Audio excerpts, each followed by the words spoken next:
And 12 years on, I'm visiting Julian in a high-security prison. But this period of our lives, I'm confident now, has come to an end. And I think that by this time next week, Julian will be free.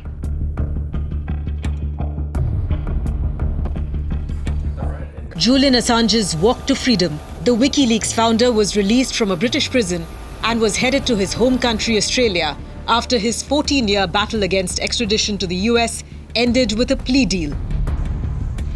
52-year-old Julian Assange is the founder of WikiLeaks, a non-profit whistleblowing website that has been instrumental in exposing government secrets around the world. The military encrypted this so they could exchange this between themselves on unclassified networks. You're clear. In 2010, WikiLeaks published a classified video showing a 2007 US helicopter attack that killed a dozen people in Iraq's Baghdad.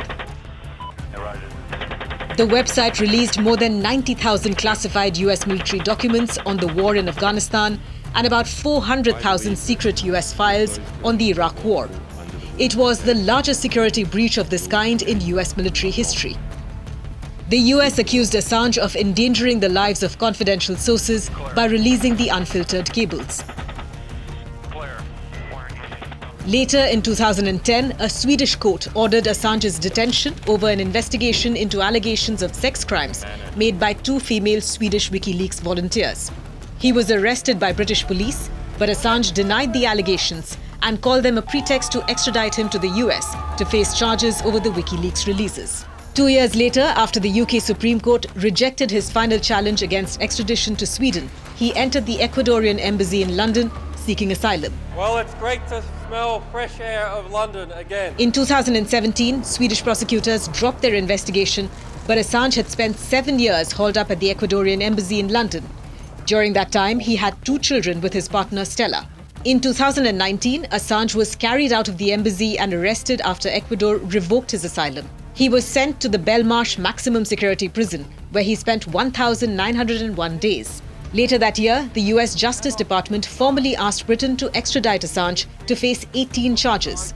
But a British judge ruled that he should not be extradited because he would be at risk of suicide.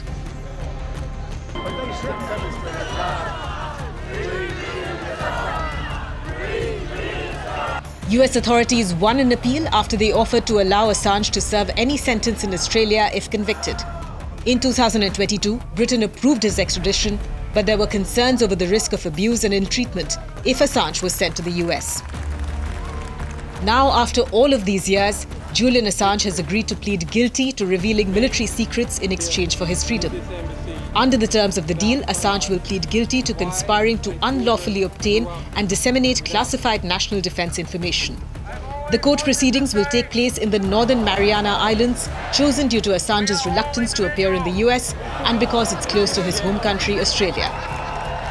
Assange's guilty plea will likely result in a sentence of 62 years in prison, but the plea deal would credit the time served, allowing Assange to immediately return to Australia. The deal must still be approved by a federal judge. There has been growing pressure for Assange's case to be dismissed. His supporters say he acted in public interest by exposing government misconduct. But critics contend that his actions endangered lives and undermined diplomacy. So this resolution comes at a crucial time and reflects a shift in US policy on prosecuting individuals involved in leaking classified information. After all, it's a delicate balance between transparency and security in the digital age.